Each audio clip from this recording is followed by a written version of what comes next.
Hello, bachcho, let's read the question. These questions consist of two statements each printed as assertion and reason. While answering these questions, you are required to choose any of the following four responses. यहाँ पे हमें दो statements दिए हैं और वो statement है, एक तो है assertion, दूसरा है reason. जब हमें आंसर करना है इस क्वेश्चन का तो हमें इन चार में से एक रिस्पॉन्स को देखना होगा. तो फोर रिस्पॉन्स इस तरीके से हैं. A is if both assertion and reason are true and reason is the correct explanation of the assertion. तो हम A लगाएंगे. B if both assertion and reason are true but reason is not the correct explanation of the assertion. C if assertion is true but reason is false. D if both assertion and reason are false. मतलब A जब होगा जब assertion reason दोनों true हो पर reason और reason correct explain कर रहा है assertion को, तो आंसर A होगा. बी होगा अगर assertion रीजन दोनों ट्रू है बट रीजन करेक्ट एक्सप्लेन नहीं कर रहा है assertion को. सी होगा अगर assertion ट्रू है बट रीजन फॉल्स है. और डी होगा अगर assertion रीजन दोनों के दोनों फॉल्स है. तो इस क्वेश्चन का यहाँ पे assertion है फ्रूट्स इज किप्सैला इन कंपोसिटी. जो फ्रूट होता है किप्सैला, मतलब किप्सैला फ्रूट प्रेजेंट होता है कंपोसिटी फैमिली में. रीजन फ्रूट इन सिलिक्वा इन क्रूसीफेरी, मतलब जो फ्रूट है वो सिलिक्वा होता है क्रूसीफेरी में. तो क्वेश्चन का हम देखते हैं यहाँ पे की concept of this question is. तो यहाँ पे दोनों फ्रूट्स जो हैं ये होगा इसका की कंसेप्ट, किप्सैला एंड सिलिक्वा. तो हम दोनों को वन बाय वन समझेंगे.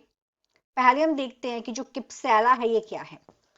तो सबसे पहले जो अगर हम किप्सैला को देखें ये क्या है, ये एक ऐसा फ्रूट है, ये एक ऐसा फ्रूट है जो डेवलप होता है बाय कार्पेलरी, मतलब दो कार्पल्स होते हैं. बाय मतलब दो और कार्पेलरी मतलब कार्पल. कार्पल क्या है, ये फीमेल रिप्रोडक्टिव पार्ट होता है फ्लावर का. बाई कार्पेलरी होते हैं. सिन कार्पस मतलब इनके जो कार्पस हैं वो आपस में फ्यूज्ड होते हैं. सिन मतलब होता है सिन कार्पस. और इनकी जो ओवेरी है वो इंफीरियर ओवेरी होती है, इंफीरियर ओवेरी. और इसमें एक सिंगल बेसल ओव्यूल होता है, एक सिंगल ओव्यूल होता है जो कि बेसल ओव्यूल है, सिंगल ओव्यूल. और जो फ्रूट है उसमें क्राउन, यहां पे क्राउन लाइक हेयर्स होते हैं, मतलब और इनको बोलते हैं पैपस.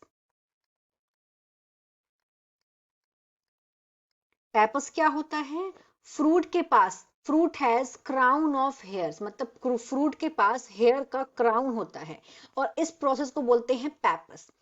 और ये क्या है, ये इनडेहिसेंट फ्रूट है और इस इनडेहिसेंट फ्रूट को बोलते हैं क्या, cypsela. So this is the explanation of किप्सैला.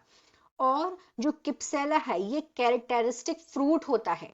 किसका, ये किसका कैरेक्टरिस्टिक फ्रूट है, तो ये कैरेक्टरिस्टिक फ्रूट होता है कंपोसिटी फैमिली का.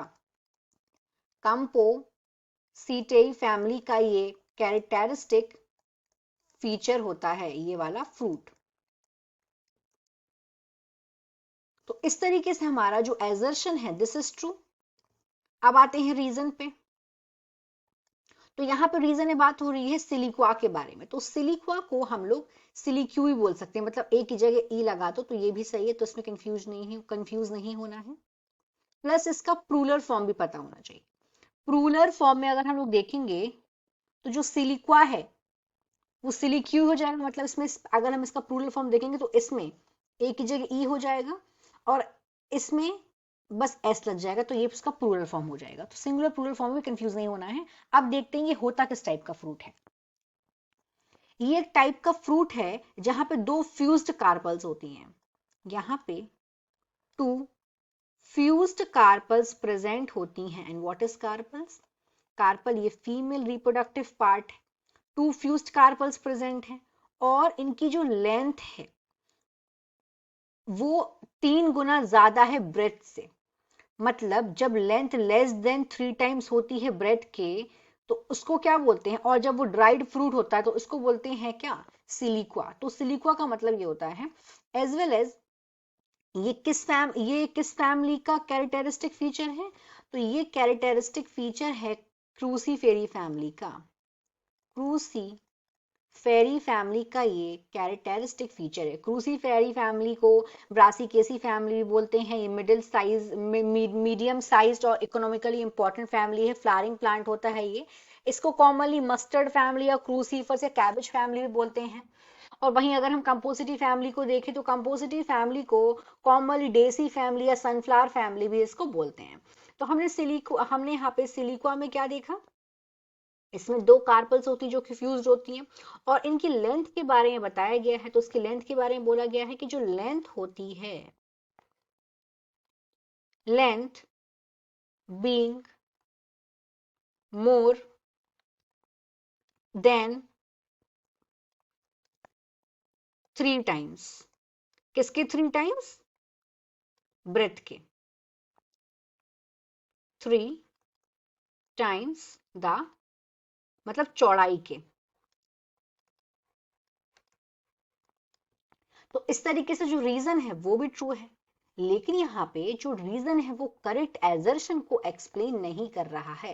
बातें दोनों सही हैं, लेकिन इसको ये परफेक्ट एक्सप्लेन नहीं कर रहा है। तो आंसर हमारा हो जाएगा बी। यहाँ पे एजर्शन रीजन दोनों ट्रू है, बट रीजन करेक्ट एक्सप्लेन नहीं कर रहा है एजर्शन को। So in this question the final answer is B.